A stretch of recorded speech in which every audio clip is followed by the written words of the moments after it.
Mm-hmm. Oh, where did I go? Okay, I can hear you. Hold on. Hello? Yeah, I can hear you. I'm just. Why is nothing working? I'm. My. Why is my camera not working?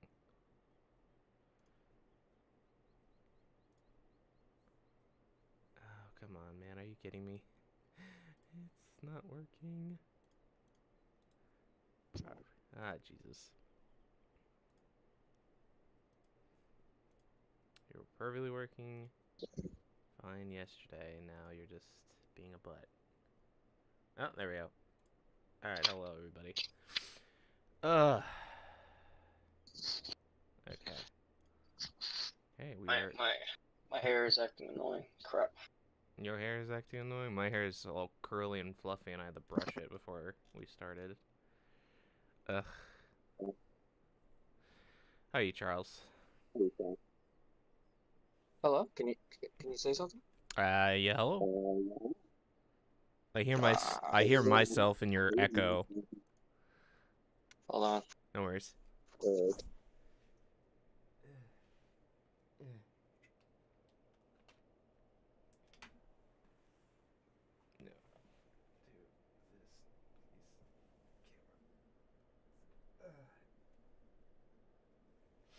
Say something. Say something.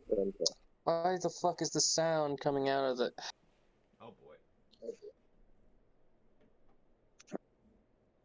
Okay, how about now? Say something. Say something. Oh, okay. Ow. You good? Okay. Yeah, we're good. Alright, cool. How you been, Charles? Uh, is it live right now? We're live. I've been good. Like with you, I've been dealing with those, Stuff. percent where you kind of, no, not really, sorry. Oh, But I know where you're cutting coming, out. That's not have an good. idea. It is, I am using the, Am I streaming? I mean, hello, can you hear me? yeah, I can hear you. Can you hear me? Okay. Can you hear me clearly? Mother, it keeps switching. Hold on. No worries. How's everybody in chat doing while we're waiting for Charles to get his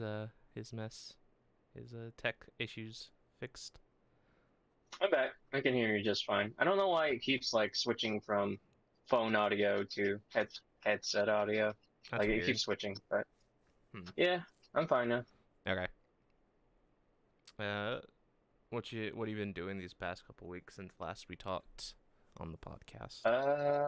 I'm going back to the gym and stuff, Oh, that's good. and yeah, it's just those feelings just gotten way too strong to the point where I'm like, dude, fuck this. I'm tired of talking about it. I'm gonna do something about it. Yeah.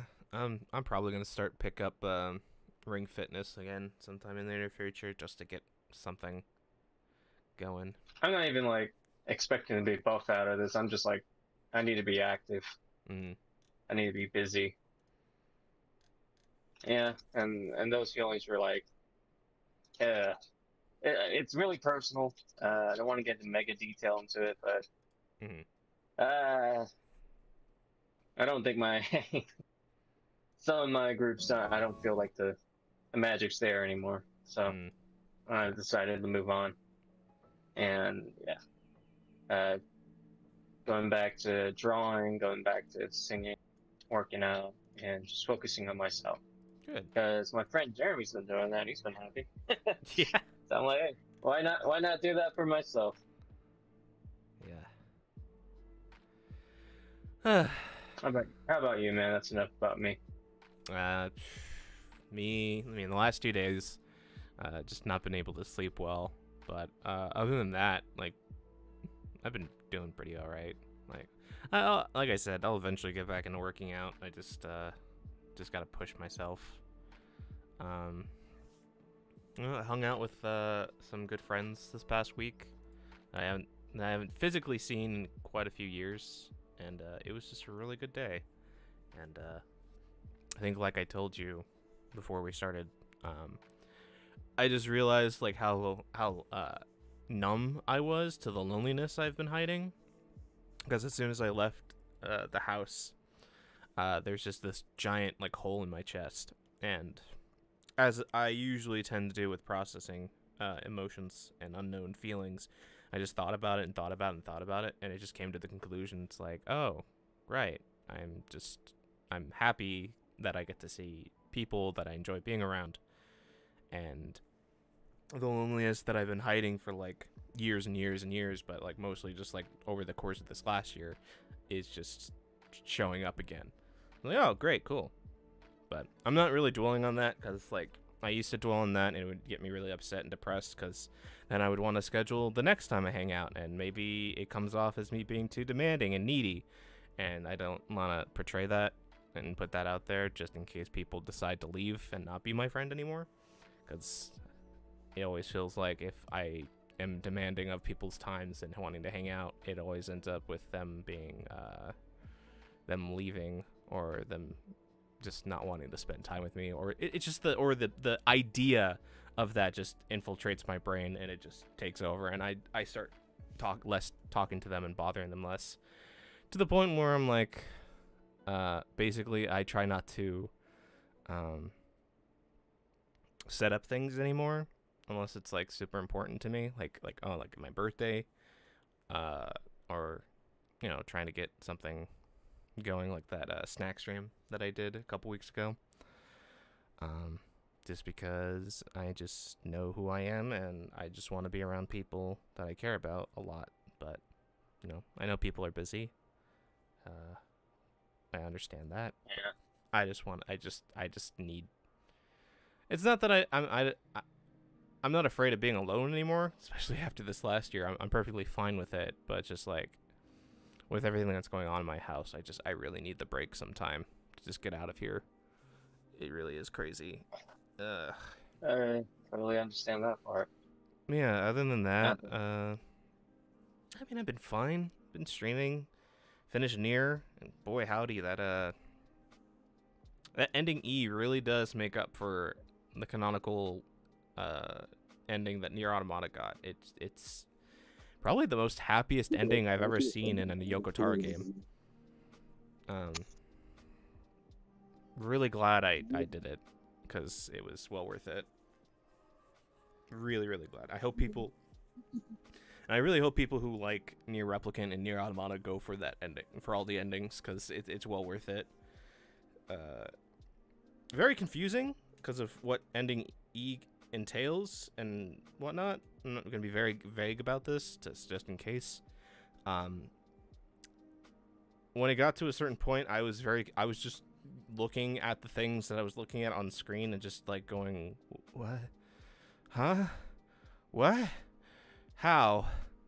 Because it doesn't really make sense to my knowledge of everything that's going on. So it's just more interesting stuff going on, and yeah.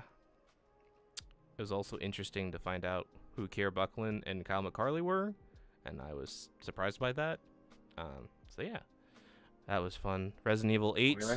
But Oh, I mean, it's not. It was in the trailer that they were in the game for something. So it just didn't say what they were in the game. They were just in the game as voice actors. So, and plus you have to get to ending E to get that. So it's so far ahead of anything that. Anyway, Resident Evil Village has been really, really fun. Last night I did the House Benevito, and now I understand why people are like, when they first entered, like, oh wow, this house is really cool looking. It's really nice. I would want to live here. And by the time the entire sequence is over, they're like, nah, fuck that house. That house needs to go. That house needs to be burnt to the ground. And that was probably my favorite encounter for a game in a long time. A lot of people have mixed reactions to that. Like my roommate thinks that part is stupid. The entire part was stupid. Really? From the beginning all the way down to the end, to the boss fight. I'm like, no, I disagree. I think this is one of the best like moments of RE Like this was, you could tell like it was heavily influenced by like PT. Silent Hill PT. Yeah, yeah, and that's what everybody says. And like I know To the point people where like Moist Critical. to the point where I almost thought that like when you the hallway when it's pitch black and it has the red light, I almost thought we were actually going to do in like an endless loop hallway for some reason. Oh yeah. So yeah, like I don't. Did he say Oh, why it was stupid? Like he just, or did he just say it was like it was? Yeah, he just says it's not. I don't know why. He just says it was stupid. It didn't appeal to him. Moist Critical said the same thing too. Like he says, like that's like the least. That's one of the worst parts of RE. I'm like, I don't get. I don't get what you guys are talking about. This scene, like that, like the that thing that Yeah. follows you around. It's gotta be like And I got horrifying. I got eaten by it, and apparently I saw that. my friend who was in the chat never got caught, so it was unexpected, and hearing the words so delicious was not great. I think the baby says yummy. It says yummy, so delicious, I think. Oh, it says so delicious. Ew. Yeah, it's really really fucking creepy. Have you beaten the entire house? Yes, the entire house I beaten. I beat the by the end of the stream last night I beat the Lord after that. Wow. Yeah. Damn, you stayed up late. No, I moved fast. I think I stayed up until like 1:32 a.m. By the time I ended. But that game is fantastic. That entire section is probably my favorite section of the game so far. Yeah. You know, besides I'm glad. the cutscene at the end of Lady D, where she like stabs you and she like it almost looks like you're like right into her titties before she throws you out. Oh yeah. Besides that part, man. I do feel kind of bad for Lady D. Like she was really hyped up in the trailer, and I wish that she was a more prominent character. And she's like basically like an hour or two of gameplay, if that. Yeah, she's like really interesting. And she's like the tyrant variant. Yeah, I'm so curious about what the connection to the rest of the series is so far. I think I have a guess at what's going on, but I'm not entirely sure. But she's actually not a tyrant. Really? I mean, she's not. Is it? So she's. Well, that's weird. Yeah, it's just her ability. She's just tall. That's her gimmick. She's just. Well, that gets explained later on, but she's not a tyrant. I'll just leave it at that. That's annoying. Huh. But yeah, her true form design is fucking amazing. Very Bloodborne-esque. I can definitely see the what is the Blood-Starved Beast inspiration. Her true form should be a blatant reason why she isn't a tyrant. Period. Tyrants don't turn into that. Fair enough. I'm sorry, I'm being very like geeky Resident Evil glasses guy. Yeah, no worries. I've also played all the games, man. I'm a huge nerd, so like, I've also been noticing that like all the Lady D, Donna, and what's the Hunchback guy's name? Moreau are all very Ouroboros-esque, or RE4. I forget what the RE4 virus was called. But it's just Las Plagas. Yeah, very, very that connected. So I found that really interesting. The other interesting thing is that like, wow, Chris is fucking barely in this game so far. He's in that opening. He's in that one section during Moreau, and that's like hours and hours apart. So you'll get to see more of him. I obviously, but it's like Jesus Christ, like I have no idea what his motivations are right now. I don't even know how many days. It feels like there's like a big time gap between the opening sequence to when you wake up and you enter the village. It feels like there's been a lot of time, or maybe it's just the weird lies it's literally been a day. A day? Jesus, that's a lot of time. But then again, I What a also day think, that is. yeah, I also think the whole Rose being sacrificed and turned into that stuff is, Parts. yeah, like corpse parts is not really a lie, but it's not being truthful because the parts that are in those Yeah, let's jars see. don't look like human. It looks like crystallized, like mold, basically. Mold. Yeah. Yeah. And again, like I think Just keep playing the game. I think I pointed no, I think I pointed it out like on all the bottles the name Rosemary looks like it's more recent than any of the bottles text and like stickers are. So, and then we pointed out that like Eve was the name of what the girl from Seven too. So, Yeah, Evelyn. Evelyn, yeah. So, I don't know what's going on. I am very excited to see where it goes. So I'm fascinated. But, I'm actually very interested to hear what you think of it because it gets pretty bonkers to the point where even I'm like a huge fan. I'm like, wait, what? I What's mean, going on? it can't go. But I it mean, does. it's already bonkers enough that Ethan has like been stabbed in the chest, has his hand cut off, and all a bunch of shit, and is still alive. I mean, it's you already said it multiple times. It's obvious that the mold is still in him since Yeah. he can survive all that. Sup, Strife? No. Yeah. Hey, Jeremy, how's it going?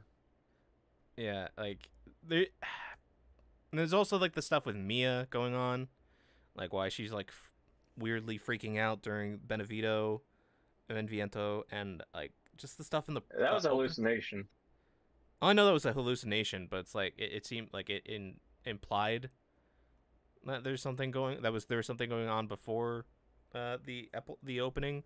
I mean, the opening also implied that too, because like I mean, all right, 3 years. That you want to forget? I get forgetting about that time in your life, but also maybe you don't want to forget about it. I'm really on Ethan's side on that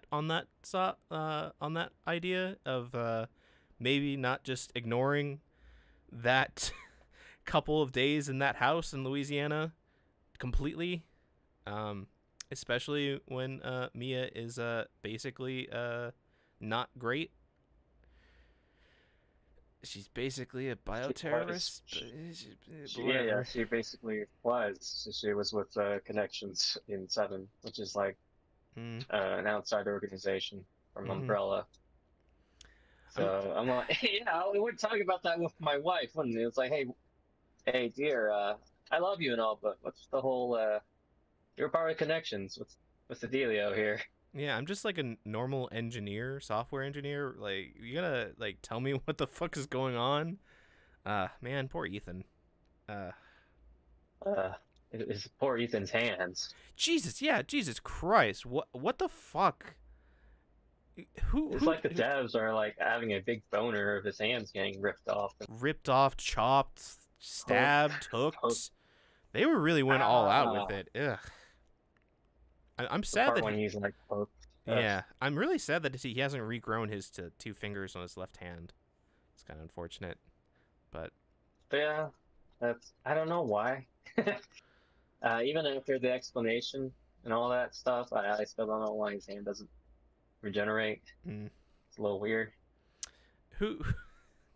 Resident Evil is not really known for its consistency in its story, Charles. Yeah. Sure. This is the game where Chris Redfield punched a boulder so he could stop fucking Wesker. A giant boulder. Hey, that was just keep playing, my dude. Is Just is the Chris Redfield at 8 the same Chris Redfield for 5? Ever since 7 happened, it's the Chris. This is the same Chris Redfield. They just, I don't know why they keep switching his base model. I feel like RE5 Chris, is the Chris. The boulder punching Redfield. But then RE7 happens and it looks nothing like him, and then RE8 happens and it looks nothing like RE7. It's yeah, that's the same Chris throughout. It's just I don't know why they made the face change. Also, I feel like all the problems could have been really answered if Chris, instead of shooting up Mia and stealing the baby, just talked to Ethan. just told him what the fuck was going Yeah. on. Like, I don't know what the fuck's going on, but you know, the bare minimum, you could have just talked to Ethan about it, and because like him telling him like it's none of his business and stuff.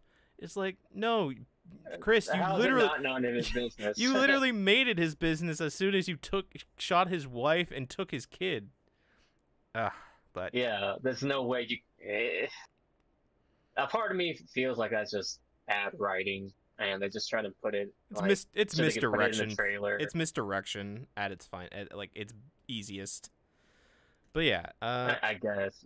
I still am curious to see if like Chris is like a werewolf or something, since the cover art and all the like the materials seem to imply that he's like a werewolf or something, or he's infected or something. I don't know. I also am curious about how. I mean, Mother does Miranda. he need to be infected? I mean, true. He's too big and bulky and short-necked to be anything but. I'm also curious about the boulders. I'm curious about how this village is connected to Umbrella, with all the Umbrella logo imagery, which is, you know, Resident Evil is like you just go through all the monsters in the middle, you know, beginning and middle of the game, and then at the end of the game, that's where everything gets answered. Yeah, and it's usually the worst part of the game too. I would disagree with this one. I actually like the. Anyway, so yeah. RE Village, I'm going to be continuing more of that tomorrow night, so look forward to that. But yeah, that game seems fun. Mass Effect Legendary Edition is coming out on Tuesday, so once I'm done with 8, I'll probably start that up. 2. Yeah, just, I don't know, it seems really fun. Having a good time. So yeah, it's a good game. It is a good game. It is a fantastic first-person horror. Honestly, so far, I know people are saying like it gets a lot more actiony with the boss fights and stuff, but it's like, I mean, it's fine. It's not that bad. It's not Resident Evil 6 bad. Oh my gosh, it's nowhere. Have you played that game? No, I mean, I think I did back in the day, and I'm like, this isn't Resident Evil 5. This is boring, and then I stopped. Okay, maybe we should play that game one day together. So we can both be giant men playing on the playground. Yeah. Oh, yeah, that part. Going down slides. Chris Redfield just Chris Pierce, or Pierce Morgan just going down slide. This is what this game was made for. That was like the only good part of the game. Yep. So yeah, so other than that, I've been watching my anime and stuff. Ooh, which? My weekly stuff. I've been watching Digimon, Tokyo Revengers. Digimon specifically or anime? No, just anime in general. Okay. Just mention. So like I said, just been watching my weekly stuff. Odd Taxi is still fantastic. It's basically anthropomorphized animal Quentin Tarantino mystery show. Highly recommend if you have it on Crunchyroll, if you're into that sort of thing. Is it directed by No, I wish it was. But it just has. It literally feels like this is a Quentin Tarantino-esque story. Really, the way it's shot, the way it's like told, the story is told, the act, like the dialogue. It's very Tarantino-esque. Very good. Highly recommend it. It's an original anime, so I have no idea where it's gonna go. So it could literally shit the bed in like the last like couple episodes, but so far every single episode has been like really gripping and interesting, and it's slowly. I really don't know what it's leading to is the thing, and that's what's got me like really hooked, is that it's leading up to something I don't know what that is. Very good. There's also like an implication that maybe they're not really anthropomorphized animals. It's just the main character is like delusioned, and he just sees everybody as certain animals. People have been theorizing about that because there's weird dialogue that implies that kind of stuff, but who knows? Again, it could just be just dialogue and stuff like that. Sounds like very WandaVision-esque. Mm-hmm. Like I said, it's very mystery Quentin Tarantino-esque kind of dialogue and stuff. Very good. To Your Eternity is great. Utada Hikaru does the theme song. It's also a really dark, sad story about a orb that turns into anything it touches, and just it gets stimulated at a time, and it makes connections and stuff. Very, very good. First episode got me immediately hooked. So I don't want to spoil anything more about that, but yes. What was the name? To Your Eternity. It's on Crunchyroll. Mm-hmm. Higihiro, the anime we talked about last podcast, that is not Usagi Drop, concept wise, because it's a office worker, basically taking in a 16-year-old runaway high school girl. It's still pretty good. I like where it's going. It feels very wholesome, and it feels like it's like a found family situation. Again, I'm pretty sure it's not going to Asugi drop the ball. Please don't. It definitely does not feel like that way, but it definitely feels like it's going in like a wholesome direction, not that direction.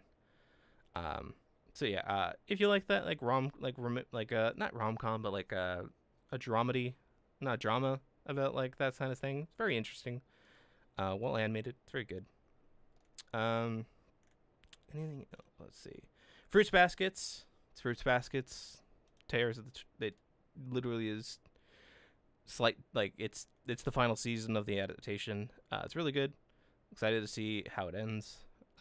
It's getting sad as Fruit Baskets does.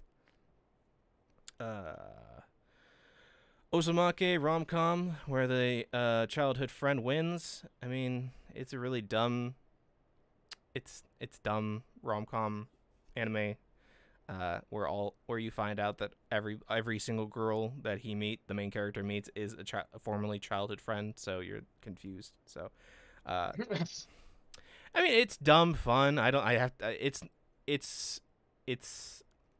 rips off better rom-com dramedies like Dramedies? uh, Like drama comedies, like My Romantic Comedy, Snafu, that sort of thing. Mm-hmm. Because it literally rips off character designs and just like changes the hair color and gives them different personalities. Let me be right back 1 second. I got a phone call and I'm worried about. Let me just be right back. Yeah, no problem.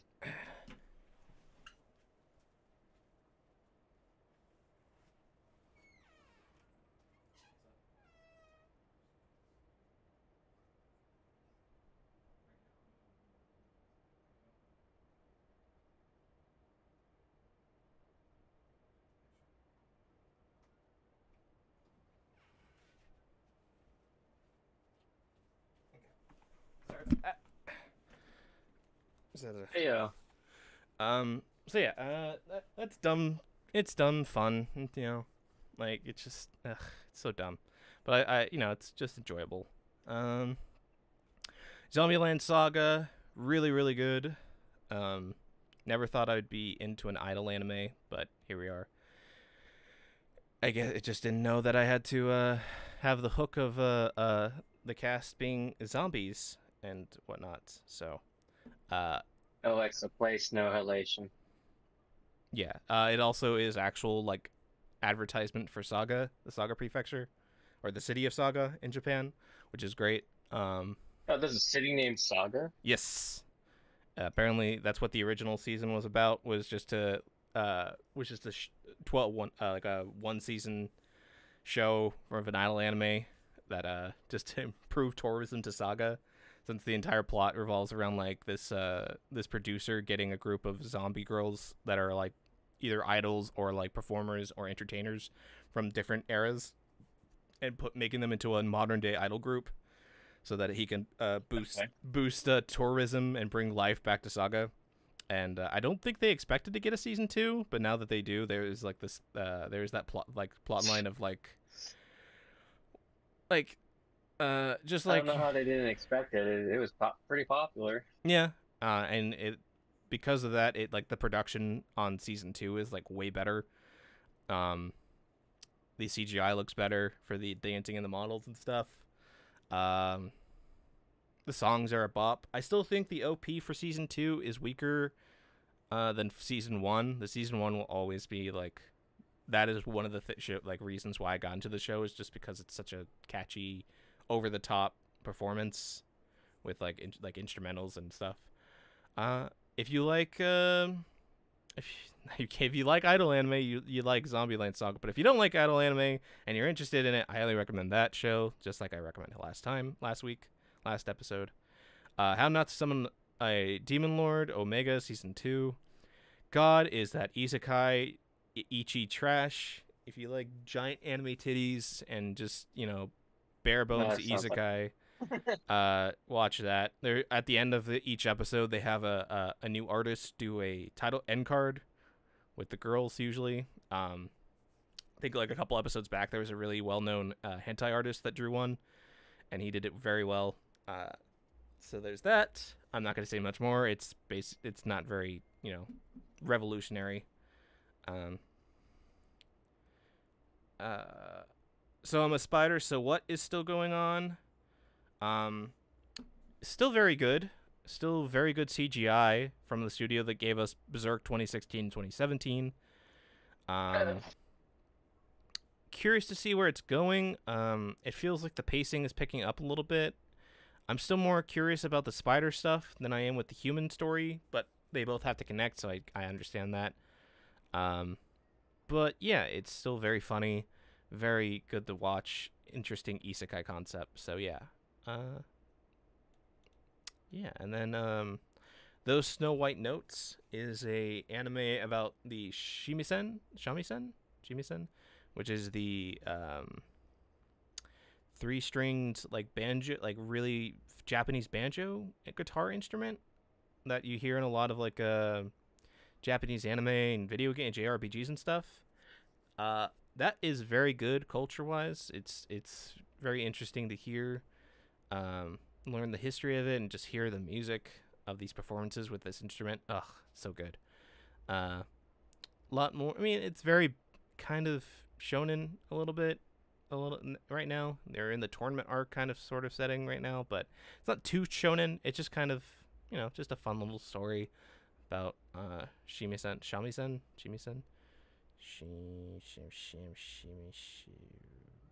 Yeah, I can't tell. Yeah, it's one of those things. Very good if you like alternative anime about like music and stuff. Highly recommend that. And Dragon Quest. Dragon Quest has been really picking up the pace these last couple episodes, because they've been going very Dragon Ball with their animation, because there's been like a really big fight that's been going on the last couple episodes, and boy, those fights are fucking great. It feels like it's being really slept on, so highly recommend if you like shonen and like Saturday morning cartoons kind of like feeling. Dragon Quest: The Adventure of Dai on Crunchyroll is very good. Please watch it. I cannot recommend it enough.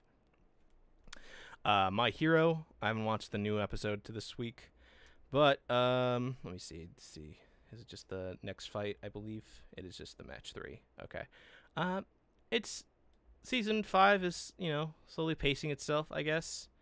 We're not going to be getting into the really cool arc that's coming up after the tournament arc with Class 1A and Class 1B fighting off. But once we do get to that arc, we're going to get to the point where My Hero Academia slightly changes genre of shows, and I am very excited for that. Wish the pacing would pick up a lot faster, but I know that they have to do these battles justice, and you get to show off the Class 1B kids and their abilities and stuff, and it's fun. There's been some like weird, excessive over the top animation over the last couple episodes, so I'm glad that they're putting their all into the show. But yeah, that's My Hero. I mean, if you like My Hero, then you're gonna watch My Hero. I've been taking a break from I've been killing slime for 300 years and maxed out my level, because it just feels like comfy isekai. Office worker lady gets isekai'd after she dies from overexhaustion. God of whatever world gives her a new body where she's basically immortal and she basically kills slimes for 300 years and she's the strongest being in the world. So then there's things that want to challenge her, and it's fine. It's fine. Don't toy with me, Miss Nagatoro. Boy, howdy. That's some good stuff. Good comedy, slapstick comedy, good romantic relationship slowly building. Oh, as Nagatoro bullies senpai. The acting in Japanese is spot on. Oof, it's so good. If you like a comedy where a girl teases a boy, to make him do reactions, I can't recommend it. The art's done by a former hentai artist, because of course it is. Animation nails it. Very, very excited to continue watching this. Yes. So the other show before I'm going to talk about Digimon. Digimon is slowing its pace down. It's already like 48 episodes, and they're not really any closer to beating Millenniumon or getting to the end of Millenniumon. Everybody hasn't gotten their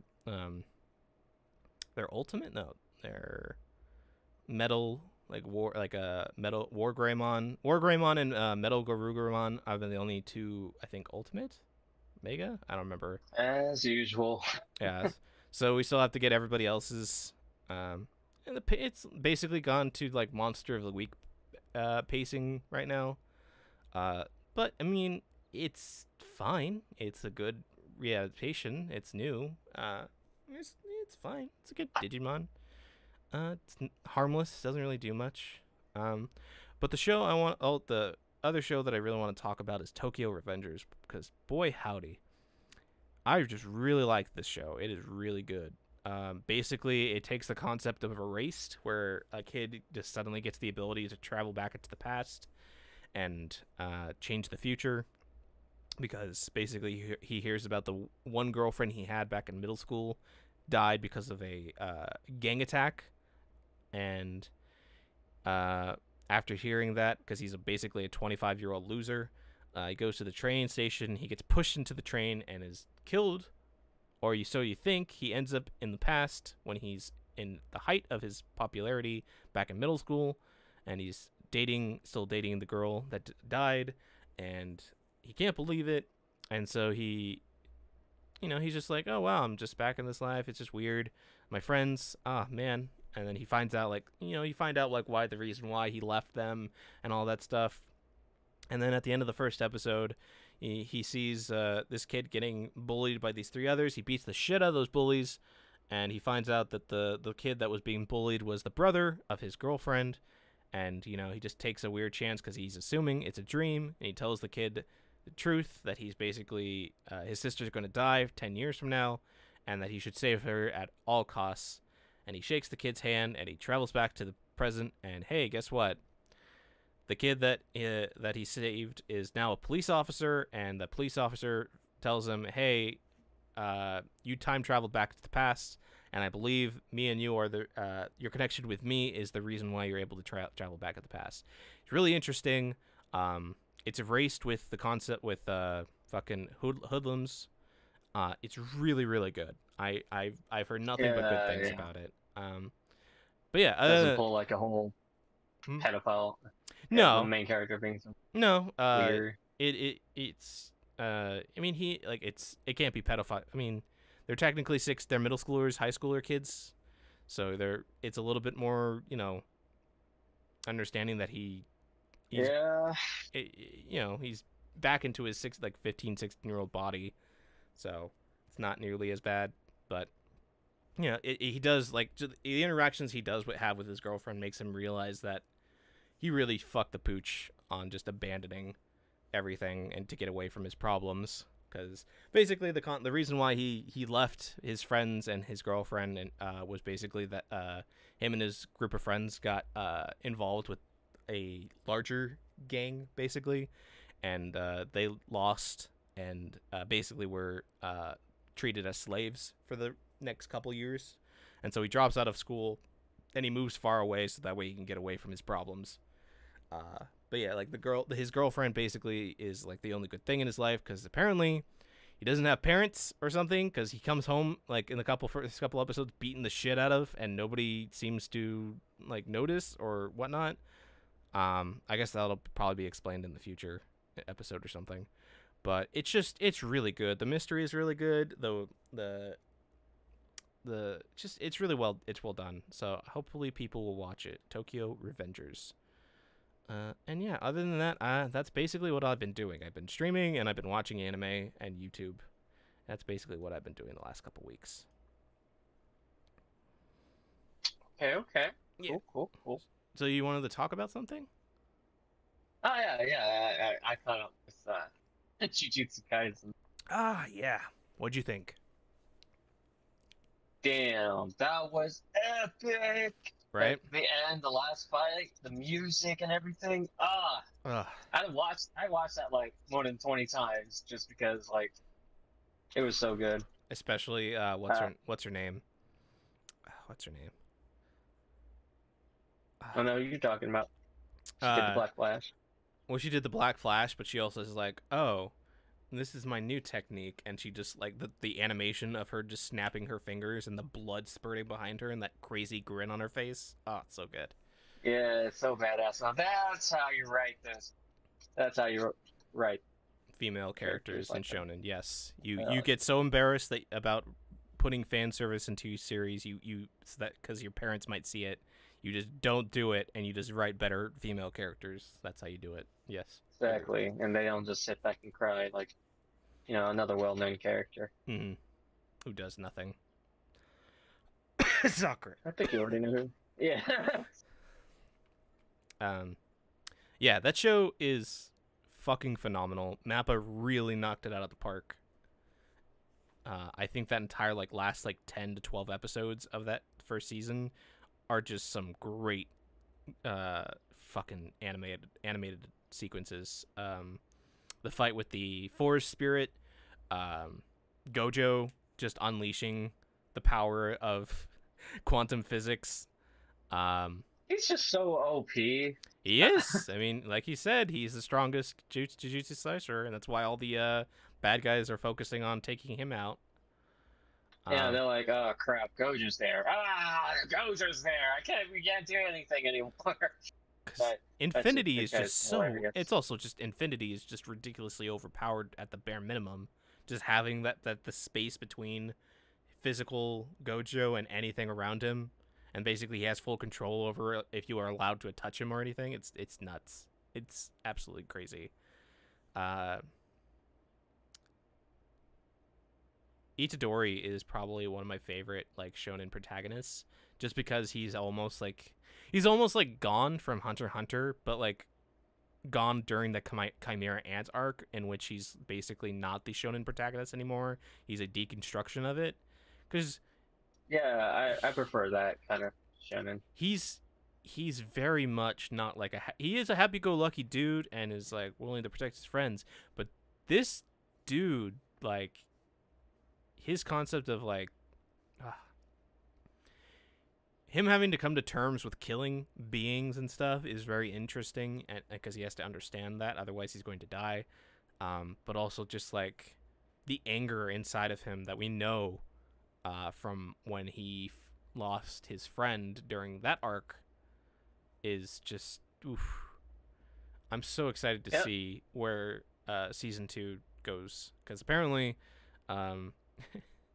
them smiling at the end of the last episode is oh, and that is the last time they were ever happy. It's oh, great, cool, love that. Which I mean I already figured from what I've heard. There's some crazy shit going on in the manga and stuff. God, what a good fucking shonen series. I'm so glad I got hooked on that first episode back in Halloween of last year. Yeah, it's a really good show. It makes me really excited for Chainsaw Man. Because Chainsaw Man has a very similar vibe, but it to the umpteenth degree. So really, holy shit, man! Yeah. I'm excited. I mean, the first episode is basically the first chapter. I can guarantee you that much. Because it has the perfect ending hook for it. So, and it's Chainsaw Man is so much more violent too, and in how it yeah, it's going to be a fun time. Which we have a news story about, not a story, but announcement about that in the news, which we will get to. But yeah, please watch Jujutsu Kaisen. It's really good. I hope it gets a second season from Mappa. I assume it will, but I really, really am really glad that show exists. Oh man, it's so good. Yeah, it's a good show. Oh, what's So I his finished that. what's his name is such a bro. Toto. Toto. Yeah, that guy is I just he's I, hilarious though. I still can't get over that that dream sequence he has when he finds out Itadori has the same taste in women as he does. Dude goes through an entire arc in 3 minutes. Entire season with this guy. Yeah. That's so good. Oh man, I'm so excited to see where it goes. But yeah, good shit, good stuff. So I finished that, and then I also finished Yasuke. Yeah, I still need to finish that. What's your feelings on that? It's kind of mixed, to be honest. I feel like they should have just focused more on Yasuke instead of all this weird robot magic tomfoolery. Because I think Yasuke on his own is a very interesting character, and the supporting characters are fine, but I like Yasuke, just the history behind him and everything. And I feel like the series could have done without the whole, hey, we can do magic. I wonder if that was the only way for them to get past the pitch, is to add that stuff. Well, which is unfortunate, but I don't know about that. Yasuke on his own is a very interesting guy. If you know his history and all. Yeah, but you gotta also understand the logistics of pitching a show like that, and it is being animated by Japanese animators and stuff, and it's animated by Mappa. Yes, so there's also not a lot of black anime. I think I can name of main character black people in 2 fingers, 3 fingers, including Yasuke, Carol and Tuesday, and Afro Samurai, and that's probably about it. Which, funny enough, Afro Samurai was directed, I think, by the same person, if I'm not mistaken, as Yasuke. Really? Yeah, he did the Boondocks before this. He did what else? I think he did Afro Samurai, and I think he did one other thing. I'm trying to remember, but yeah. That's unfortunate. I guess it's to be expected, to be honest.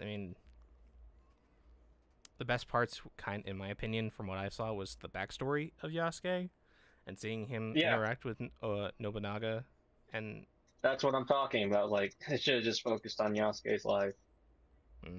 Oh, Cannon Busters. That was the other one. Yeah. So Cannon Busters. Yeah. 3 anime I can think of with black protagonists. So. It's a little bit of a shame. I still enjoyed the show. The music's great. Music's fantastic. I really wish they would skip the whole magic robots thing. But I get what you mean. The whole logistics and all. And from what I remember hearing, apparently this was animated by a small animation team. That's why it took so long to get out too. So I think they only had maybe 10 people, animators, working on it. So really? Yes, apparently it was a really small team that was working on this at Mappa for the last 5 years, and that's why. Because I remember hearing about Yasuke in 2015, 2016, and then I think I remember seeing the designs 2-3 years ago for Yasuke. And then I think last year was when I heard that they showed off the first trailer. So it's been a long time coming. But yeah, I don't know. Again, logistics or maybe pitching, maybe studio control. There's a bunch of factors that could have affected how this show got made and whatnot. So let me just close the door real quick.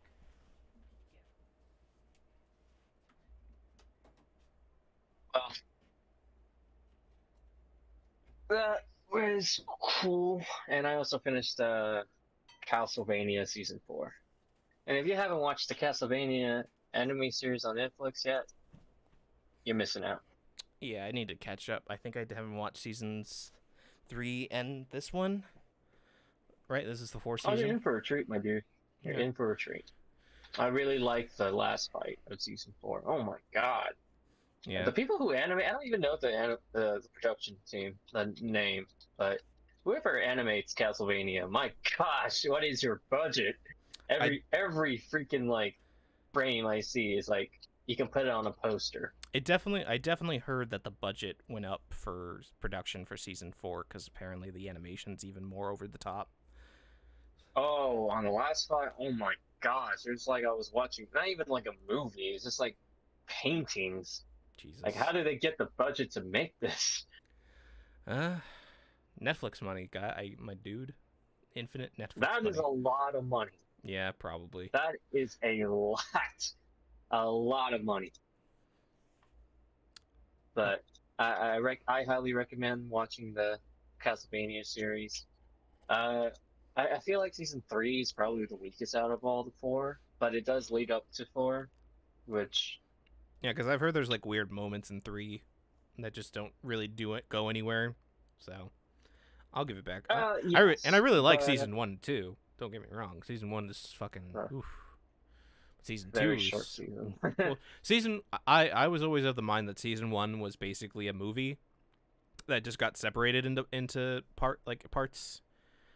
Because it was basically just set up for season 2, and it felt like maybe like the reason why they did it was that that way was because they didn't know if they were going to get a second season, so they just wanted to shoot their shot, and then they got renewed, and then season 2 feels like, oh, okay, we can take our time with this, and we now know what we want to do, so that every episode is going to feel like a TV show instead of basically a movie with fade outs and fade back ends with, openings and endings at the beginning and end of each part. So I'm very excited.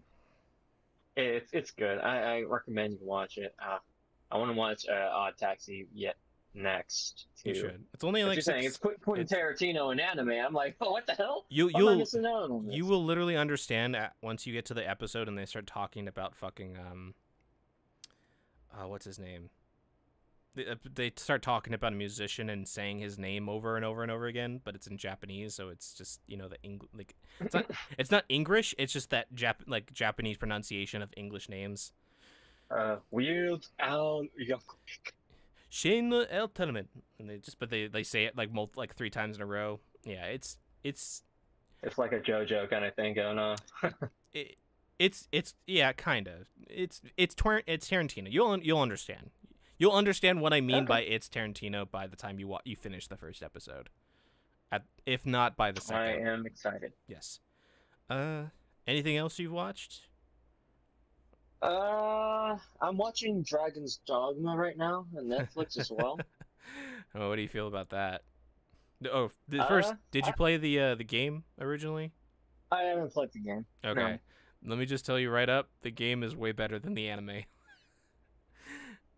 I don't really dislike the anime thus far. There are some weird things that happen, like I believe it was episode 3, where I'm like, why did the character do that? It's a little weird, but what? I've seen the anime too. So what is the thing that happens? It was the one where the guy was a bit of a coward, and then he just stabs his fucking lover at the end. Oh yeah, after killing all the goblins. I'm like, why the fuck did he do that? Yeah, there's no reason. There's some weird inconsistencies in the anime, unfortunately. Oh, it's based off. I mean, like, of course, it's based off the game, but like, is it actually like? Is it loosely based? Or it's super loosely based. It's okay. Like it goes like it barely it. The game is basically the game is basically Berserk, but not Berserk. Like and it's like its story and it's like its telling and storytelling.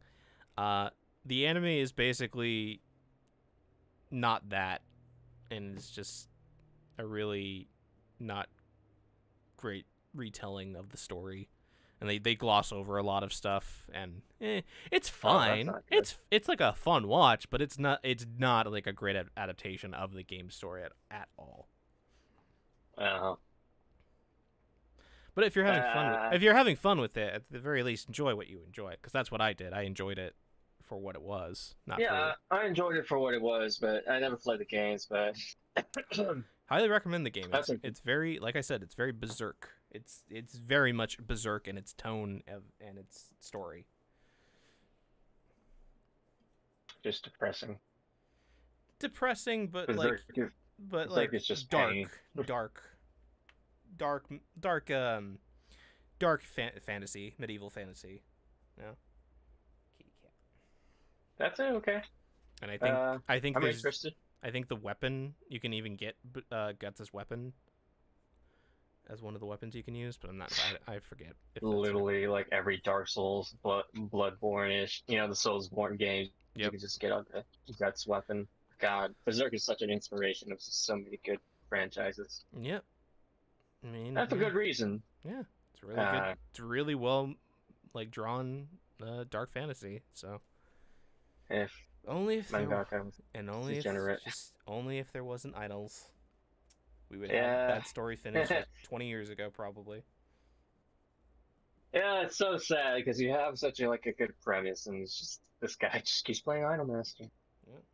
But yeah, so far I enjoy it. It does have some weird parts, but I actually don't mind the weird 3D look to it. I feel like Japanese studios nowadays are starting to understand that type of look better now. Mm-hmm. I definitely agree.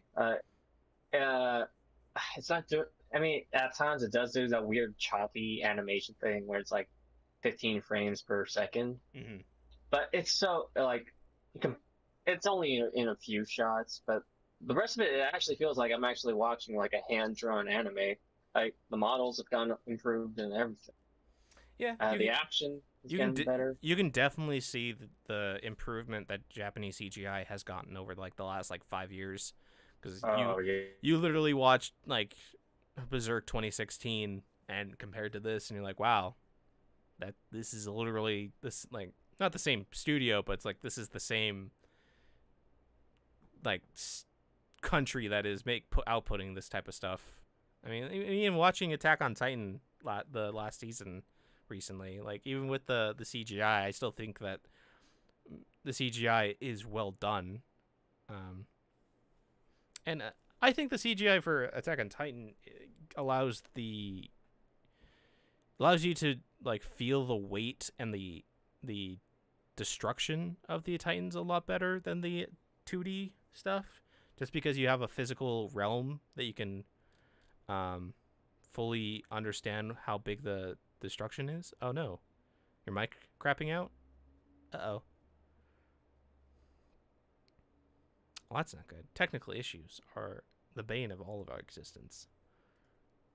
Okay, now I can. Welcome back. Something like the sound just cut off.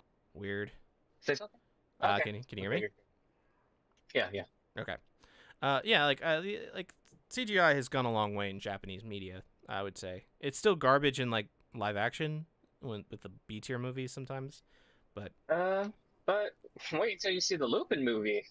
Well, the Lupin movie is a different type of CGI though. It's very westernized CGI animation blends, but they do it really fucking well from what I've seen. Yeah, it looks really good. It's almost Pixar levels of or I would even equate to the Pixar level of goodness. Yeah. But the new Studio Ghibli film, I heard a lot of people criticize that because it's a bad composite. Is it bad compositing, or is it just not a Bad good story? Compositing, lighting. I think it's just more how the art was conveyed, how it was presented. I wonder if more people are just going to be nitpicky just because it's a Ghibli film, and Ghibli's known for its 2D animation. I feel like they kind of have the right to. Ghibli have they have earned that studio has earned a reputation of actually being masters of the art form, and they did want to try something new, but it just didn't click very well with people. Well, yeah, and you're also a studio who pays its employees, and when you're only making movies every 5 to 8 years because of how long it takes to produce it. Because before, I think it's what was their last CGI or their last traditional anime? It took like 7 years to make because they were still doing hand drawn and not even doing like computerized stuff. It's just like, you gotta. I know you guys make shit tons of money with the movies and the like, awards you get, but Jesus Christ. Drawing for frame by frame by frame for 7 years. It's crazy. Oh my gosh. That's long. Let's think about that. Do you know how long 7 years is? Too long. That's Too long. 3/4 of a decade, basically. So, Yeah. just, man, waking up 6 days of the week, working 8 to 12 hours, if not longer, on a movie that will one day get released. Man, it's a lot. And then Miyazaki fucking coming in, then coming out, and then coming in out of retirement and saying he's got a new idea for a movie. It's like, damn. Yeah. Yeah. Okay. So, Dragon's Dogma. Anything else? Trying to think. Just watching that now. Finished Castlevania. Finished Jujutsu Kaisen. No. I think I'm going to watch the shows that you suggested Nice. for people to watch. Perfect. If you ever want to watch the either Odd Taxi or Tokyo Revengers, let me know. I'm down to watch like the first episode. I'll probably watch both. By yourself? Well, it's just gonna be a pain in the ass to watch it with you right now because I have like really faulty equipment. Unless you don't mind that, yeah. I mean, I don't care. As long as you can hear the audio, that's all that really, and see the screen. That's all that really matters, right? It's gonna be a little tough, like, because I want to hear your reaction to your reaction. And yeah, I want to hear you, but I also want to hear the anime. But I'm using my phone to hear you as of now. Oh, you. I thought you were like using normal headphones into your like PC. You're using no, I'm literally using my phone. Oh, yeah. Okay. To talk to you right now. That interface really fucked up your whole setup, huh? Yeah. Jesus. And there were auditions I was supposed to do this weekend, but I couldn't. Oof. And that really hurts because now, well, what can you do, huh? Yeah. Man, that's such a weird technical issue that just happened to you. It's so weird. Just unfortunate, but hey, if it wasn't meant to be, it wasn't meant to be. There's no use crying about it. Yeah, I'll watch it with you once I get that interface. Yeah, no worries. The more time to let the new episodes come out so we can binge it all. I'm not gonna binge it. I'm probably gonna watch the first episode with you. That's fine. All right. Any other games you've been playing? Anything? How's Genshin? It's been good as always. I don't really have much to say about it. It's just I paid to win so hard. Now I'm winning all the time. Yeah. That's not really like. Sometimes I regret it. The other times I'm like, man, I'm actually having fun with this game. So I'm like, it's all right. I got my money's worth. Yeah. It's probably the only gacha game. The only game I'm going to spend this much money on. Probably never again. I'm financially fine though. But that's good. I'm just saving my money right now. So you get Virgil? Yeah. I'm already saving for her. For Ayaka, who's voiced by Aaron Mendez, by the way. She's voiced by Erica Mendez? I think so. Dude, that's sick. But yeah. It sounds like her. But anyway, yeah, she comes out, I believe, in July, so it's really like close to her release date. Next couple months. Yep. All right. Okay. I'm sure we're gonna talk about Endwalker sometime. Yeah, we will talk about Endwalker. Yeah. So we can move on. All right. So I don't think we have any emails. So let me double check. Nope, no emails. Cool. So let's just go back into the news. So the first announcement was that Made in Abyss, the anime, is getting a season 2 in 2022, and it's getting an RPG, open world RPG from Spike Chunsoft, which is great. Do you need the link That's to guy the? who, Do you need a link to the docket? yeah. Okay, let me just copy paste it and put it into the podcast. There you go. Made in Abyss is very good. Child horror, just destroy those children. I'm glad it's getting a season 2 in next year because it's some gorgeous anime. The game looks cool.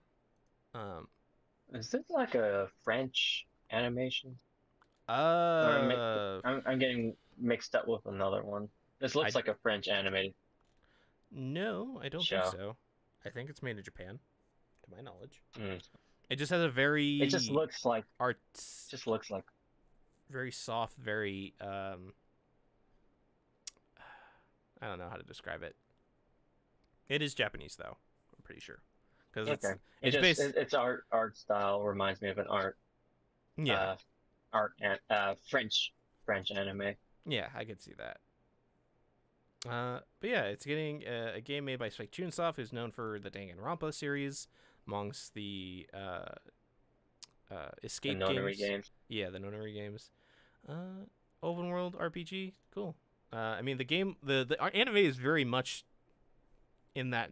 The mechanics of the anime very much feel like this could have been a game. So it's kind of cool that they're finally able to do that. And it looks like they're adapting, I think, the first season as well as other stuff, but I'm not entirely sure. But yeah, I'm excited for that. That anime was really, really good. If you haven't watched it, Charles, I highly recommend watching Made in Abyss. Made in Abyss. Mm-hmm. Okay. So yeah. So I don't know if you ever played Fable, Charles, but I did. And Fable's probably one. I've once I was a kid, yes. Yeah, Fable's probably one of my favorite Western RPGs. In the last like 20 years, I guess. Yeah, that game has been out for a long time. Original Xbox was the first one, and then 360, and then nothing since. But the next game in the Fable franchise will be using the Forza engine. So it's going Forza to be engine, like the car, like the car game, the car game that makes like really, really detailed car parts. realistic. Yeah. Yeah. So even if it looks like, I don't know if it's gonna look realistic, but boy, that game is going to be fucking pretty. Christ. Because I believe I believe it is actually being made by the studio that does the Forza. So that's kind of cool. Oh, cool. I mean, it is a very pretty engine that only gets used in cars, and it's really like, it's kind of, it's kind of sad that it's only being used for cars when it's so pretty. It also has like really good environmental showing, like rain and stuff. So I'm assuming the game will look pretty, the environments will look gorgeous, the weather system will it'll be great, I think. As long as the writing's good and the gameplay feels fine, I think the next Fable game will do just all right. Yes. Yeah, I heard a lot of bad things from Fable games lately. Like they haven't been up to par. I mean, the studio that made them got shut down in 2016, so. Oh, yeah.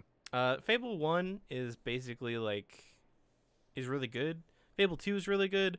Fable 3 is like a step down, and then everything, like the next Fable game was like a Kinect exclusive game.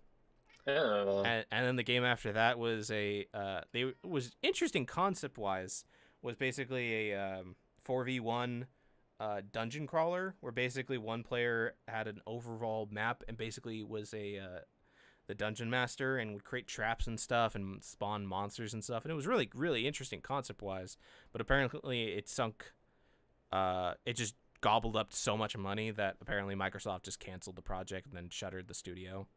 So, and then we haven't had any Fable games since 2016. Yeah, it's around that time. So it's been 5 years. Hopefully they're going back to the roots, what made the first game so well known. Well, hopefully they're going back to like a more fantasy, because the second game had more steampunk elements. The third game literally just goes into the Industrial Revolution period, kind of weird thing. Damn, that's a huge jump. Yeah, there's like giant leaps in time between each game. So like the first game happens, the second game happens like 800 years later. The third game takes like like 50 to 60 years after the second game, since you're like the son or daughter of the main character from the second game. But yeah, I'm really excited because I really liked the Fable games. They were a lot of fun. The humor is really funny. Was funny to me.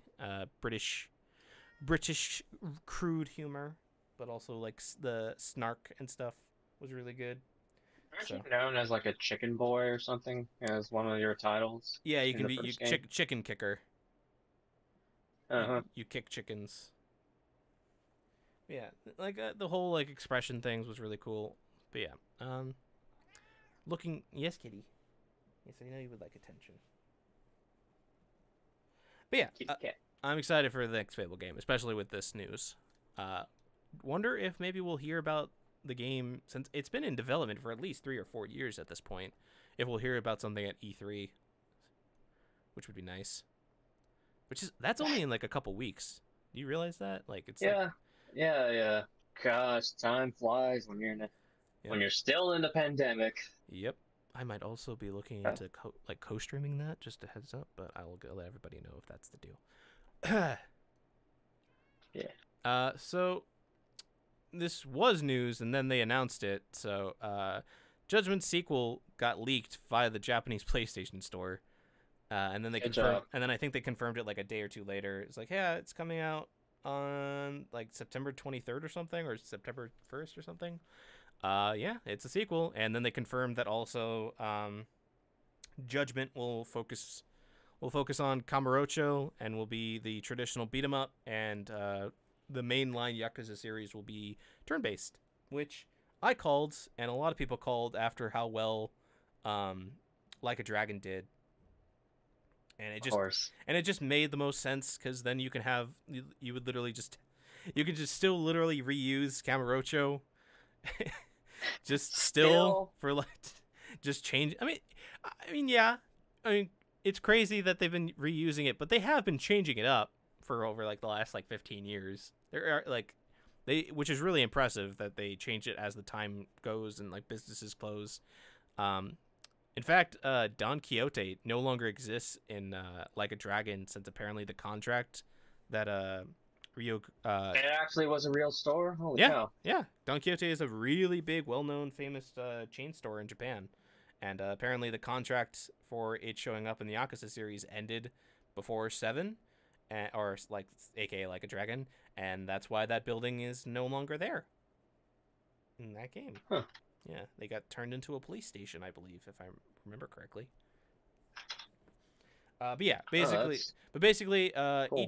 Ichiban stuff is going to be turn-based, which means that every time that we get a Ichiban game, the turn-based thing is going to be improved upon greatly, probably.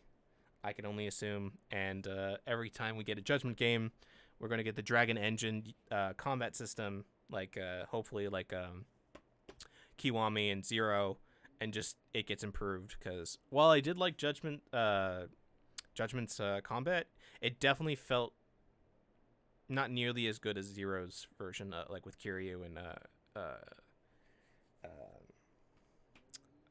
Majima. So hopefully they work him out and work out the kinks and stuff and his fighting styles and stuff, and they make him even better, because I really, really like Judgment. The characters, the story. I like being a detective, basically. Yeah, I'm really looking forward to it. I'll probably buy it, and if I'm hopefully making money, or I have a job or something, or whatever is going on around that time, I will be able to stream it, because that game is fun.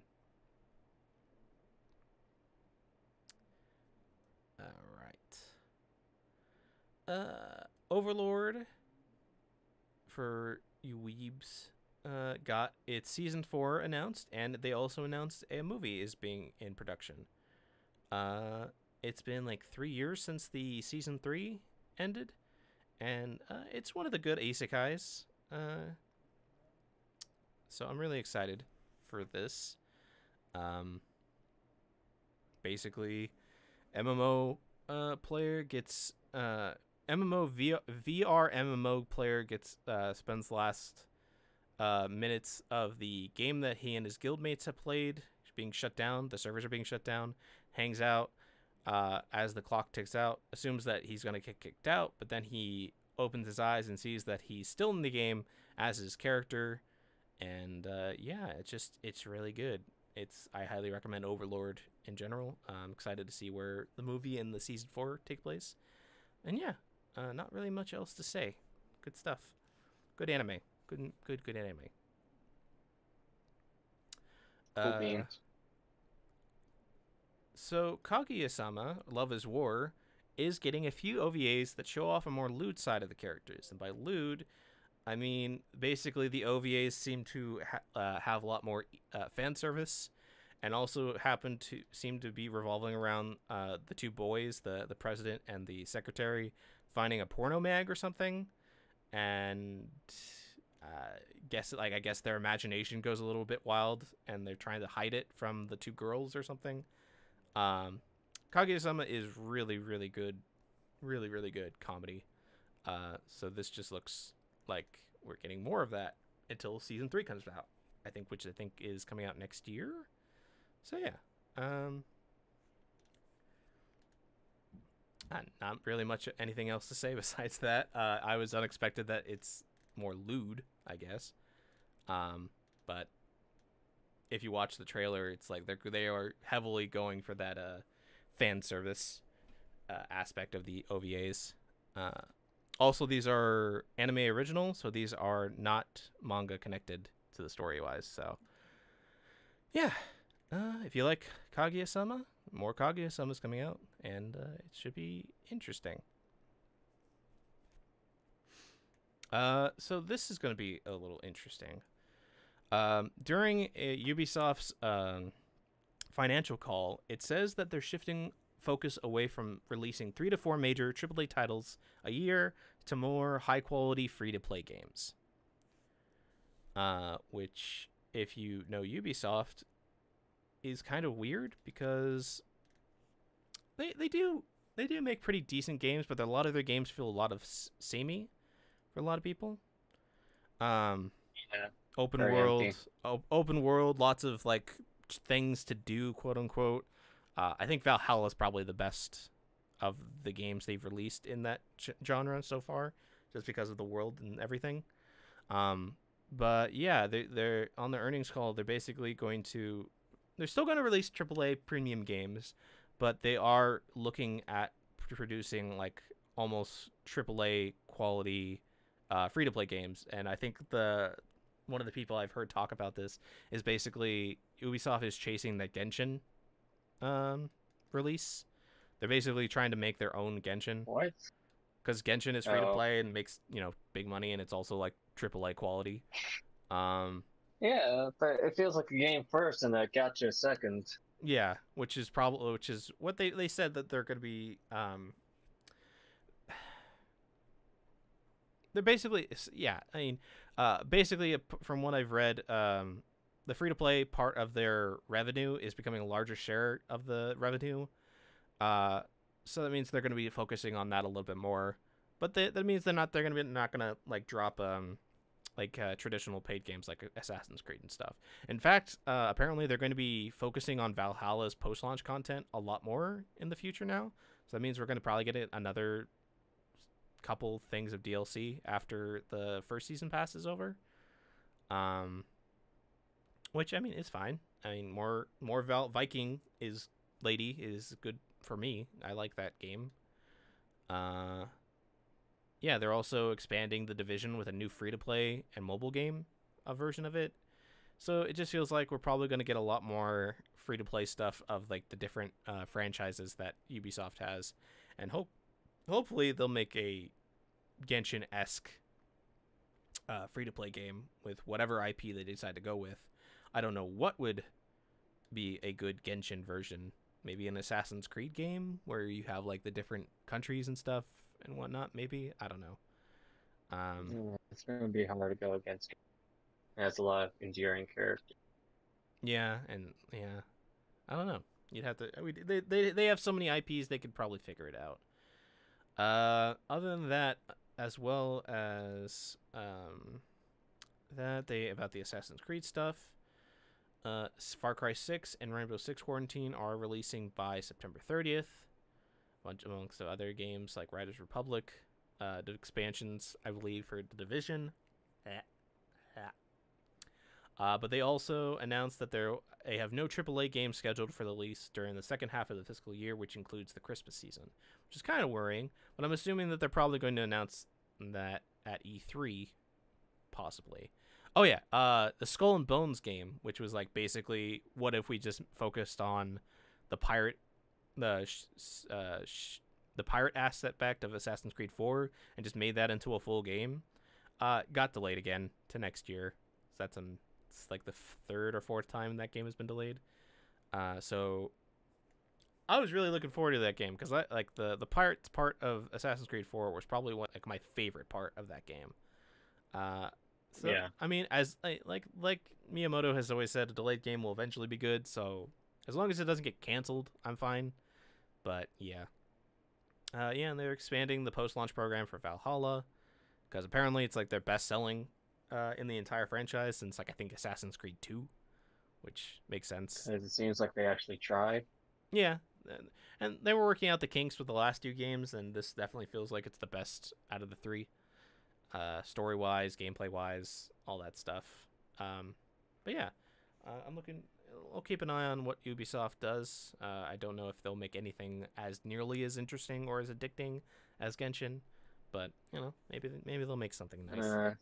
Make it something at least. I mean, nice. yeah, good luck with that. Yep. Give Genshin a run for its money because there is a lack of content in Genshin right now. And I'm like, oh my gosh, it's just been stale. Yeah. Lately. Which is unfortunate because I don't know what else. Like, there's a story, right? So like the story content is just there's actually an overarching story. Yeah. Yeah. But the patches, I mean, they do release like patches every like month or so, but it's not FFF14. You know, it's not FF14 levels. Yeah. Of content you're getting. Quality, yeah. Which I don't. After last night, I don't think we'll ever see anything match the quality of content and like work as the FF14 devs put into their game. Oh my gosh, never. Yeah. Never. You'll never see a game. You like seeing that is such a breath of fresh air because you don't see that. Like if I see any of the World of Warcraft devs or like Blizzard devs act the way they did, 14 has like solidified itself in like greatest games of all time. Also, greatest devs of all time. Just the production on the FanFest is just, they really love that they care. They care about that game. They care about the entire franchise, and they just have fun with the FanFest and stuff. It's not just a like business thing where they meet the fans. It's literally like these people care about this game and the community, especially when they did the meme dance for the twinning. I just think it's kind of funny. You know, you have that emotional speech at the end, which that did make me like tear up. Like I legit cried. I cried like, really hard. God. I cried. Yeah, like that was so heartfelt. But then after all that, you see like a chocobo and Moogle just like dance on the side. I'm like, okay, that kind of kills it. But I guess. And then you remember like earlier. Fucking Yoshi P dressed up in like a suit, or no, was it Yoshi P or Soken danced up and like did like a. It was Yoshi P. Yeah, Yoshi P dancing. No, not with his Reaper. It was like a suit, and he did like he did like a disco dance with the Chocobo and Moogle, or Alpha and the Moogle. Oh, was it Soken? Okay, that was Soken. It's still like they danced like and boogied to the music. It's so goofy. I love them. Also, Yoshi P rapping is great too.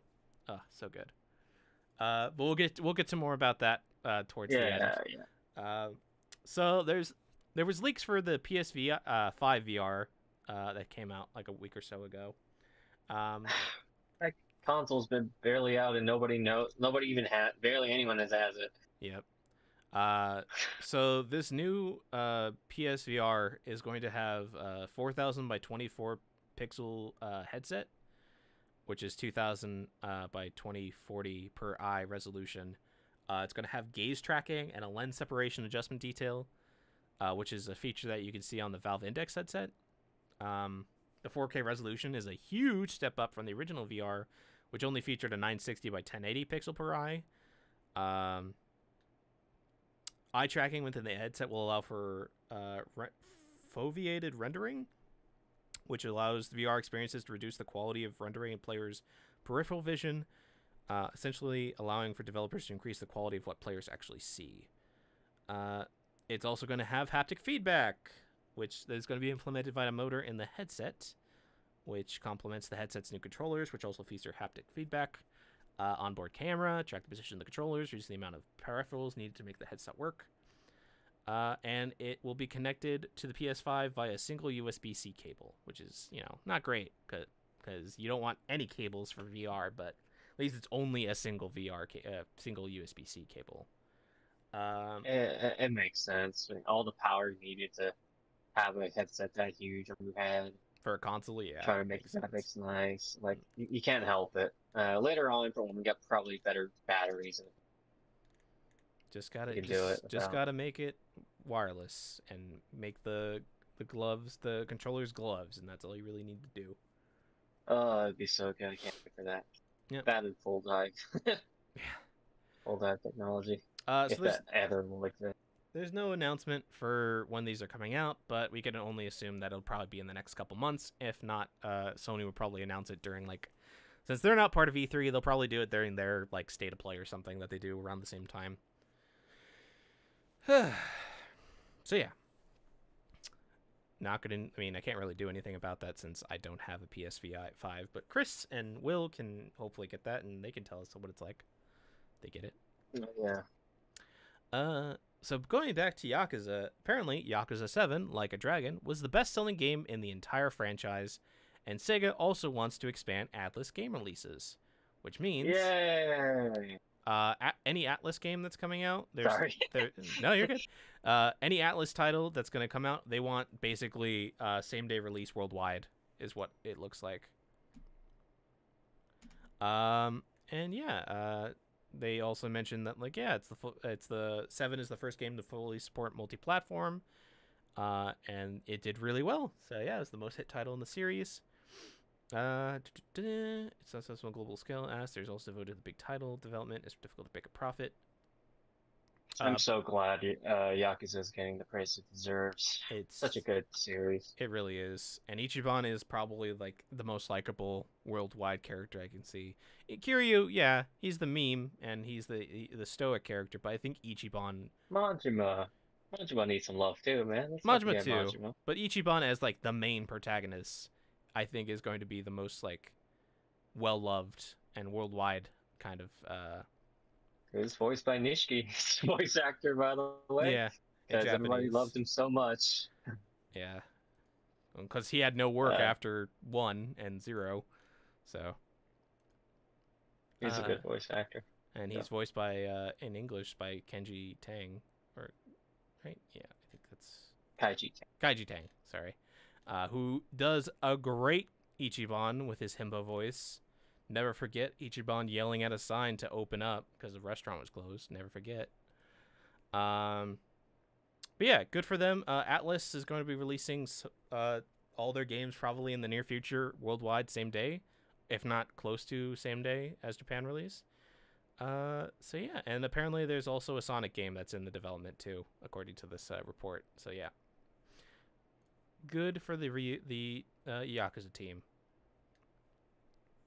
Good. Yes. Second has been through a lot of financial issues, and hearing them actually getting out of it, makes me smile. They deserve it. Yes. Good series. They deserved it. I'm still on 3 right now, thanks to 2 games being released out. But I do plan pushing from 3 to 6, and then finally 7. Good series. And I gotta thank Jeremy for also introducing me to that series. Yes. If he's still here. I don't know. they've been very quiet in the chat, but I can assume yes, they're still here. Yeah. They're still here. Man, just Yakuza is so good. God, it's so good. Such a good series. So speaking about money issues, Charles, did you ever watch Adult Swim? Yeah, of course. I mean, yeah, You ever introduced watch? me to You ever watch like Aqua Teen Hunger Force, Metalocalypse? sometimes. Did you ever watch The Venture Brothers? No. No, that show's really good. I highly recommend that show. But The Venture Brothers got canceled last year, and oh my God, Jesus Christ, they just announced, I think, 4 days ago, that The Venture Brothers is getting a film greenlit. They got a film announced so that they can finally end the series on a big note, because that show's last season, the season prior to it, ends on a big old cliffhanger, and fuck that. Hearing that it got canceled was kind of a downer, but I'm glad that they were able to get a movie greenlit, and I'm very excited for that to be happening. But also, Metalocalypse is getting a movie greenlit as well. Don't know how that's gonna work, but I'm excited to see that happen. Apparently, the original creator is coming back for it, so that's good. And also, another Aqua Teen Hunger Force movie is happening. Aqua Teen Hunger Force is going to be fucking crazy, because that movie, that show is just nonsense comedy. Like, it's just absurdist comedy to the extreme. But yeah, Yeah. I'm kidding. I'm really excited about the Venture Brothers, because that show is really great. And Metalocalypse getting one is like a surprise, because I don't think anybody ever expected Metalocalypse to get another like anything. But yeah, I mean, fuck, it's really cool. I'm excited for that. And then there's this. This isn't really an article. I just found news from Studio Mappa's like Twitter or their Facebook. But apparently, we will be getting a first look at the adaptation of Chainsaw Man at Mappa Stage 2021's 10th anniversary on June 27th. I don't know if it'll be shown to the public, but if it does, you can bet your sweet ass I will be on top of that shit, and I will be posting and retweeting that video over and over again. But I am very excited to see actual footage, which makes me think that if they're already having footage, depending on how well it's animated, or if it's just storyboards or something, I'm assuming it's probably going to be a sequence that they're going to show off, or at least a trailer. We could probably get Chainsaw Man by, if they're doing Attack on Titan at the end of this year, probably by summer of next year, maybe, if not sooner. But yeah, I'm so looking forward to Chainsaw Man. And I will not shut up about it. I don't know I just won't. I won't. Anytime I'll bring it up, I'll bring it up. So yeah. Oh yeah.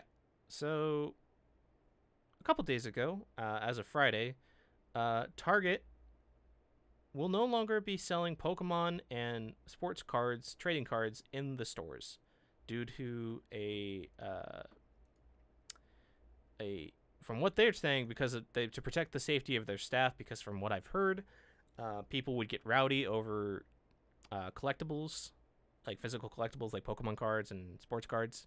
And literally, apparently a couple weeks ago, there was even a incident where somebody pulled out a gun because they wanted to buy Pokemon or sports cards and stuff. So, yeah, and that is exacerbated by the fact that the pandemic has basically caused all commodities or valuables, trading card games, like exclusive stuff, to skyrocket. And I don't know if you remember this last year, Charles, but remember when McDonald's also had like a Happy Meal Pokemon collab thing, and like you would hear. I didn't know about that. You didn't hear about that? Okay, so basically, they had Pokemon cards at McDonald's with their Happy Meals. Adults would go to McDonald's and literally buy every single Happy Meal in the store. So adults, yeah, which is like 30, like tens of hundreds of like Happy Meals just to get some Pokemon cards. It was nuts. And it even got so bad that because the Happy Meals was like an exclusive I think it's like a Pichu box, the cardboard boxes for the Happy Meals would even like be sold on like eBay and stuff for ridiculous prices. It was nuts. So yeah, not only are like other stores like limiting the number of packs you can buy of these cards, Target's just completely removing them from their in stores now because of the aggressive customers and instances of violence. And this applies to both. Pandemic's causing making people crazy. It really is, man. It's Pokemon cards. It's sports cards. Sports cards. You don't. Come on, guys. Yeah. Apparently there was a heist in Tokyo that happened. That isn't pretty crazy. Just it's Pokemon cards, guys. Come on, you're not gonna get that much unless you'd have to spend hundreds of thousands of dollars to get even a card that's like worth $100. Come on, man. Chill out. Get some help. But yeah, no more Pokemon cards in Targets at all in store. You have to buy them online because people would also like line up and like sit outside for restock day and like ask them to get cards and stuff. It was nuts. So yeah, good job, guys. You ruined another thing for kids. So going back to Mass Effect earlier, there are rumors that Mass Effect 3 multiplayer may be coming to the Legendary Edition someday as its own mode instead of being story connected, which would be cool because Mass Effect 3's multiplayer was probably the funnest of the multiplayers in Mass Effect. Just horde mode with all the different alien races and agents you had. Really cool. I never played Mass Effect, though. Really have to say. Well, Charles, you should probably buy the Mass Effect Legendary Edition so you can play those games because the first one and the second one are probably like my favorite RPGs of BioWare besides like Dragon Age Origins and I think KOTOR 2, which is not even BioWare. Not bad. Yeah. They're really good. I watched gameplay last night of somebody playing the Mass Effect Legendary Edition on PC. It looks fine. There's some weird texture things going on with like Captain Anderson, and stuff that can easily get patched out. But it's like there's tiny little things. But yeah, the Mass Effect 3's multiplayer was like beloved at the time just because of how well and how fun it was. Because it's just horde mode, but it was a good fun horde mode with all the abilities and stuff that you can do. It's 4-player. It was so good. So yeah. So they're basically saying that they couldn't get it in because all the online systems working and functionality would have been on the large chunk to do. Well, there were a lot of other logistics. Basically, like, we had to focus on the single-player stuff to make sure that shit was good before we even tried to focus on doing the multiplayer. And instead of focusing on multiplayer at all, we just dropped it. But at the same time, they're like, we could probably do it post-launch, maybe. So, it would be nice, as long as it's, like, free and there's no, like, microtransactions attached to it, which, there probably will be, just because it's EA. Yeah, I mean, well, it's a cool little thing. I really like the fact that because the multiplayer was actually originally connected to the single player story. You actually had to play multiplayer to get like the best ending in Mass Effect 3, which they changed in the Legendary Edition so that all the side quests from Mass Effect 1 and 2 actually affect that instead of that. So that's kind of cool. But yeah, multiplayer from Mass Effect 3 coming, that'll be cool. Don't like the fact that it might have microtransactions, but it's to be expected with EA. And yeah, so that's all the news that I had originally. But then Friday happened, and we got the Endwalker trailer for Final Fantasy XIV, which revealed the full cinematic trailer. We got the new class announced, which was the Reaper class. which is basically Bloodborne in your Final Fantasy 14. We got a release date of November 23rd. We got a physical collector's edition that sold out, and I was really frustrated that it sold out because I wanted that, at least the Azim Soul Crystal, because it looked cool. Has a cool figure of the Warrior of Light as a paladin, and some other stuff, but mostly that. It looks really cool. It looked really cool. I'm so upset it got sold out. God damn it! Only $150, and boy, like, oof. Some of the others, that's a steal. Yeah, it really is, because that's only the 2 physical products. There was a bunch of other stuff that I didn't mention. I didn't really look into. There's also like Square Enix released like 3 ASEAN themed wine glasses that you can get for like $100. I'm like, ooh, Jesus. But yeah, Endwalker looks like it's going to be fucking amazing. We're going to Charlian and deal with those fuckers. We're going to the moon, of course. We're gonna see Alpha No's dad. Yay. Yeah, that asshole. Fucking God. There's a lot of memes going on, like the fact that Y'shtola basically, after she's done talking, literally turns around and is going to walk into the stands, and you're like, oh, right, she's blind. She really is blind. Is it me or everybody looks a little bit different each? Yeah, like Good Boy Cat Boy looks very different in his CGI version. Alpha Node and Alize look like what they look like in game, but Catboy definitely looks like very different compared to his in-game model, especially, or at least at some angles during that cutscene. In fact, I'm just going to look up the trailer so I can watch it again. Endwalker full trailer. But yeah, God, it's so good. The music. Peggy 16. Oh no, I'm just turning you down. The music incorporating awesome. Heavensward, Stormblood, and Shadowbringers themes into the song. Yep. It's so fucking amazing.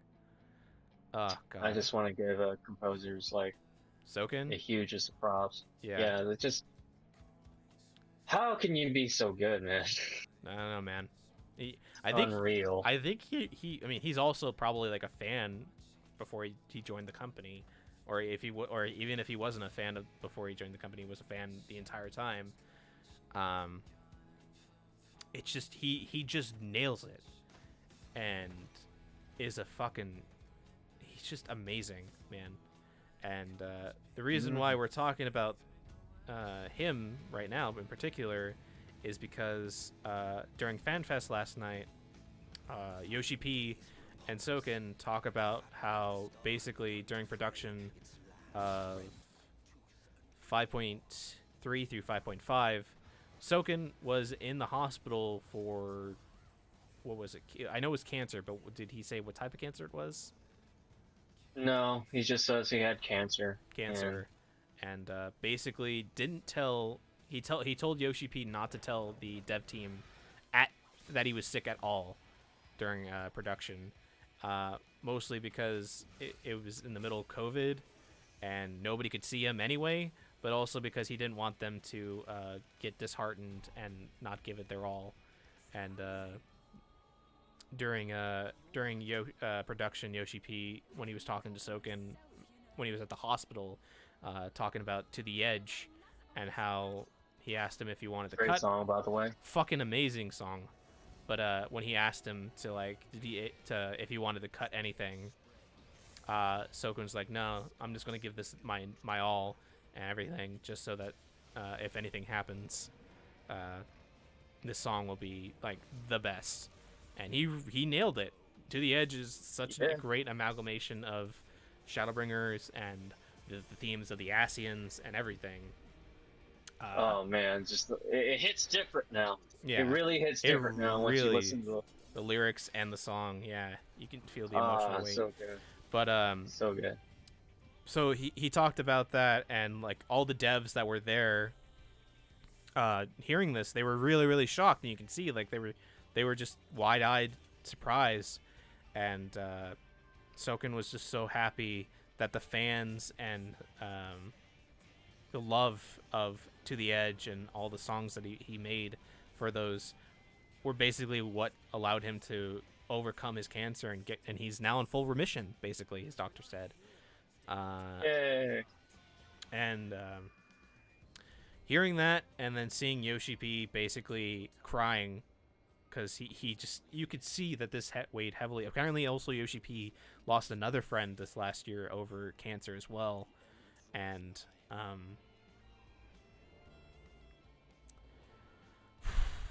you can just see just how heavy this weighed on him for this entire like last year.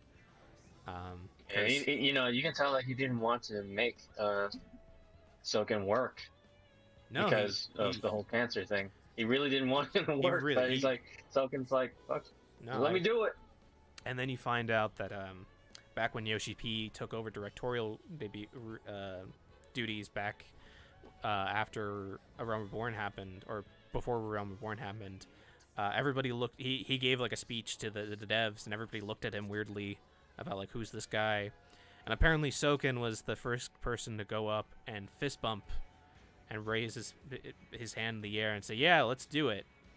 And that's why like a reference to that is when a certain character fist bumps the Warrior of Light, and you can see that in the imagery of the fanfest cutscenes and stuff they would use. But just just watching Yoshi P just crying, and you can like when the camera shows it, you can see his hand trembling, and I don't think I'll ever forget Yoshi P saying, let me see if I can find the picture of it. I'm just like basically he's just so glad that his best friend and one of his dearest friends and coworkers is alive and is back. Let me see. I'm so happy that my best friend is back with me. Just seeing that picture and just knowing that he's just crying so hard. Because like I think the translator's like, just take your time, Yoshi P. Just it's okay. Just let it all out. Yeah. It's just they did such a good job. I feel like it was earned. They earned it so hard, man. Mm-hmm. And oh god, such a good expansion. Seeing pictures of the people in the different servers spelled out Soken, just yeah. Have you seen the one where people are like in the beach and then they spell out Soken? On Brynhilder, yeah. Oh, sorry, my son. Get all. It really like there's a picture of the Warrior of Light as the paladin with Catboy, and like he's looking to help him, and it definitely feels like that has a picture of Yoshi P and Soken. That's just man. Going through chemotherapy is so very hard, and to be able to continue to work while being alone and isolated from everybody. Yeah. I thought my days were bad. Yeah. Jeez. But he got through it, man, and it was because of the support and love from the fans, support from Yoshi P, that Soken was able to beat cancer, man. It's good. He's a freaking legend. Yep. I hope he's able to live a very, very long life so that he can make even more amazing music. And I hope, for the love of Christ, that he's the one who's working on 16, because that man deserves a like big console Final Fantasy game. And it definitely does. Definitely sounds like it's him doing it, and they still haven't confirmed it, but man, that man is a legend. He makes some fucking amazing songs for 14. And if you haven't, I don't know how you do it. Yeah, I really don't know. Remixes and like create just God, what a genius. We can learn something from all of them, you know? Yeah. My gosh. Such a legend. Yep. Really, really, it's just I'm glad that he's doing well and he beat it, and I really hope the cancer never ever comes back. For reals. Yeah. Yeah. Nobody deserves to go through that again. Just... So yeah. So that's why we're talking about Final Fantasy 14 and the Endwalker stuff. Please, please, please, please, if you have any interest in Final Fantasy 14, there is a free trial for the critically acclaimed Final Fantasy 14. We are not sponsored by them. Me and Charles are just really, really big fans of the game. If you don't buy anything from 14, you can literally play the base game and the first expansion all the way up to level 60 for free. The award-winning expansion, might I add. Yes. Award-winning expansion, Heavensward. Honestly, Heavensward is probably one of the best stories in Final Fantasy 14 up until Shadowbringers. But it's really, really, really good. Please, please, please, if you have any sort of interest in Final Fantasy 14 or MMOs, please check out Final Fantasy 14. The music, if not for the music, for the gameplay, the story, it's just a really, really well done game, and especially for an MMO. So yeah. Yeah, I highly recommend. I used to be a WoW player. After I played Heavensward, it completely changed my mind. I'm like, screw WoW. I'm sticking with 14. I'm glad I did. WoW literally has nothing on 14 at this point. Oh, no, nothing. It's over for WoW. Music, story, gameplay, nothing. Devs, nothing. even. Yeah. I feel kind of bad for the devs, though. It's more of Activision's BS, yeah. But yeah. I mean, basically Activision whipping them to make more content for a game that's 16 years old now at this point, so... So yeah, that is basically it. I don't have any other news. I don't know. Is there anything else you wanted to talk about before we head off for the day? No. Just I just highly recommend everyone who hasn't done it yet, and we already said this, but just play 14. Final Fantasy 14. You won't regret it. It does get a little bit slow in the beginning. But once you get past that, oh my gosh! But when it picks up, it fucking picks up. I've convinced at least 2 or 3 friends to play it, and they both, at least two of my friends directly, it was because of me. The third one, which is our friend Lauren, I think other friends of hers also got her, and I think she's like really far into it. So. Dude, she's been playing that like mostly every day. Yeah, I always get on the 14 and I see her on. I'm like, damn. I hope she's doing well. But yeah. I also when she goes live and I see on her Discord and I see that she's like, oh yeah, we're going to do Final Fantasy 14. I'm like, good for her. Good for her. Yeah, I'm happy for Lauren, and Brody got past Heavensward. I think the Stormblood right now. It's just fuck yes. I don't know what. Yeah, so I'm happy for him, and your friend Greg, cool guy, by the way. Did he finally get to Heavensward? He's working on it. We're doing. I understand that. We're doing Crystal Tower on Monday, so it's gonna be a bit. Oh, that part is important. You gotta be like. Well, yeah. You gotta remember this. Story mandated now, so he kind of has to. But yeah. So yeah, that is the podcast. It's a little bit shorter than other podcasts, not going 3 or 4 hours like we normally do. So I guess we'll just end it here, and we'll see you in a couple weeks. We'll see you for the next podcast in a couple weeks, but you'll see me in like a couple hours because I'm going to be streaming some more Monster Hunter and doing the Monster Hunter update. And let's not forget Resident Evil 2. Yes, I'll be doing Resident Evil. So I think we probably do Resident Evil Village, take a little break with Mass Effect for a couple days, and then we can probably pick up Resident Evil 2 Remake, if that's cool with you, Charles. That's okay, man. All right. So it's your schedule. I just come along for the ride. Yeah, I still have to do auditions, and I gotta getting closer to finishing my getting that demo made. So I'm really excited for that. Oh man, I can't wait, dude. You gotta like show it to everyone. You know it. I will. I'm also gonna be looking into making a website for it too as well. But Oh yeah, really cool. which is something you should probably look into as well, Charles, if you haven't already done so. Dude, I've said I should be making my website. I've been like putting on the side, but yeah, I agree. I should stop slacking. Yeah.